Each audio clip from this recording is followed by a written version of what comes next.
Hey guys, I hope everyone's good. Another day. I don't even want to get into the announcements right now. It's another day, another time the UK has been shafted. Now, for all you Americans that are spoon-fed the UFC, us in the UK, not only are the cards happening, the main events happening at 4 a.m. so that we can sleep at a good old 6 a.m., wake up for work at 8 a.m., the announcements also happen while we're asleep, man. I went to bed. All's good with the world. I know the matchups that are happening. I wake up and two, maybe three whole divisions have essentially been changed greatly. I mean, the featherweight, let's start here. The featherweight division has been changed massively. Dana White announces Ilia Toporia's decision to vacate UFC featherweight title. Ilia, man. I don't know if that's a good move, Ilia. I don't know. He says the excuse Dana White essentially gave is let's see if they actually put it in this. He's done all he can in the division. He did beat Volkanovski, Max Holloway, two phenomenal wins, probably the best back to back wins in featherweight history. There is Mofzar and Diego there, but I guess that question will be answered later on when we get to that. His body cannot make weight anymore. I've already talked about this, man. I've already talked about this. This man is not big. He's not a big featherweight. We've seen him time and time again in interviews. His coach says he's 190 pounds when he's not fighting. I say his coach is on crack. There's no way. But do I think he's going to be successful at lightweight? Obviously. I did want to talk about who they should give him next. Pun. I think the clear fight to make is or the clear fight, one of two. It's either Ilia Toporia versus Dustin Poirier. I don't like that fight as much as Ilia Topuria versus Arman Sarukian. Why? Because even if Dana White says Arman has to work his way all the way back up to get another title shot, he's still the clear number one contender. Does anyone actually believe Justin Gaethje is gonna beat Arman? No. Justin Gaethje is probably the next guy in line for the belt if he beats Dan Hooker, which is probably gonna happen. So we want to see that clear number one guy. If because Ilya has come, flippers, it's gonna take some getting used to. Because Ilya's come to lightweight, we need to see him make a good case for himself at that division. He's no longer a champion, guys. He's vacated the belt, which means he's not gonna get that instant title shot. He needs to fight Arman. Clear number one contender needs to happen. Who do I think wins that fight? I think Arman gets it done, but we'll see.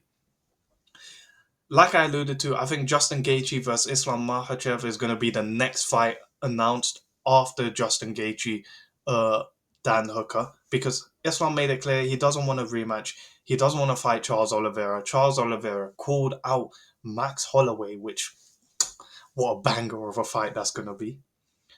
But yeah, onto the other side of the lightweight division, we get to the welterweight.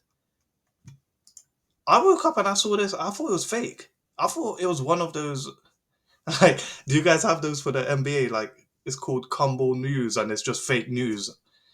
I thought that was the UFC version, but nope.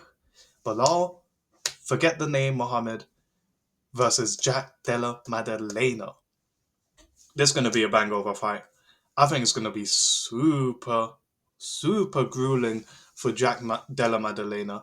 He's going to essentially, for 5 rounds, have to fight his way to the feet and then deal with Bilal Muhammad on the stand up, who's not bad. He's not anywhere near as good as Jack. Don't get me wrong, one of the best boxers in the UFC. But after when you're dealing with I might be taken down, when you're dealing with the energy of working your way back up over and over again, I think there's going to be a wash. I think it's going to be unanimous decision, 5 rounds to nothing for Bilal Muhammad. Let's talk about this ghost, this phantom that gives you hope and then disappears at the last second. Shavkat Rakhmonov. Apparently, he's injured. Dana White sounded frustrated, saying, "We've tried to make this fight happen time and time again, but Shavkat's injured. They couldn't get it done." Listen, Shavkat was injured for the Ian Gary fight, so if it's the same injury and he's just dealing with it now because he went through a whole fight camp of dealing with it, it makes sense. Shavkat saying he's gonna fight the winner of this, I don't think that's true. I think the winner of this next fight, Sean Brady versus Leon Edwards. I think the winner of this gets the instant uh, fight for the title.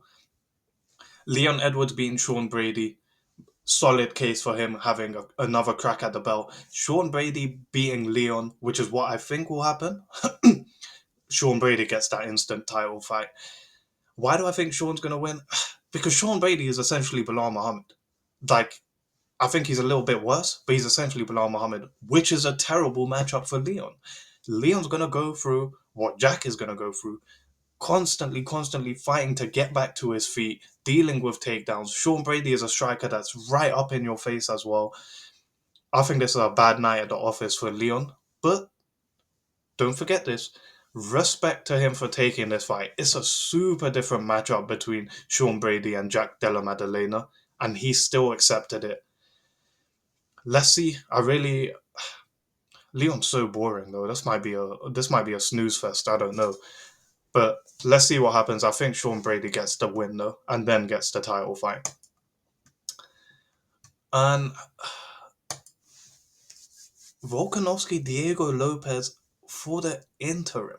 Now, guys, am I crazy, or should this not be Mofzar? Because I mean, Mofzar did more. Yeah, he's a boring fight. Don't get me wrong. If someone says Mofzar is a boring fight, I'm not gonna argue about it. I like his fights, but I'm not gonna argue for him. It should have still been him. He beat Aljamain Sterling, who was a champ, a former champion, in a phenomenal fight, super exciting grappling exchanges. Diego Lopez beat Brian Ortega, who, man, I think Brian Ortega's overrated, man. But like his win over Brian Ortega, in my opinion, is not more impressive than Mofzar's win over Aljamain Sterling. This should have been Mofzar versus Volkanovski. It might have been a snooze fest, but at the end of the day, this is a sport where we're trying to find the best guy in each division, not just some entertainment, some reality TV show. Who do I think wins this? I think Volkanovski wins this handedly, man. Volkanovski's so strong. He's got such a diverse range in his skill set, but also he's got the experience, man. He's just gonna go in there and like, oh, another 5 rounder, just like my 15th one. I think Volkanovski gets this done. But man, isn't it sad? Didn't we want to see Volk versus Ilia too? Was that just me? I really believe Volk could get it done. Um, Instead, we get this. Will we ever see the answer to the question, can Volkanovski win that rematch? No, it doesn't seem like we will ever get the answer. Really sad. But whatever. I wanted to sort of just end it, not speak too long about it. Um, Moreno Urseg. Does anyone care about this fight? Listen, who do I think wins? Steve Urseg is so tall, but then Moreno looks so good in his last fight. I'll probably go for Usyk to win it. I think he gets a title shot next. Who do I think is fighting Pantoja next? I think it's clear that it's gonna be what's his name, Kai Kara France. The only reason that fight doesn't happen is if Pantoja moves up and fights Marab. Um, but yeah, guys, what a crazy flipping 24 hours. You go to bed, everything's all right. You wake up and you're hoed once again, as the Americans say. Let me know your thoughts down below. How do you think these matchups actually go? Tell me in the comments. All right. Thank you guys for listening. Bye bye.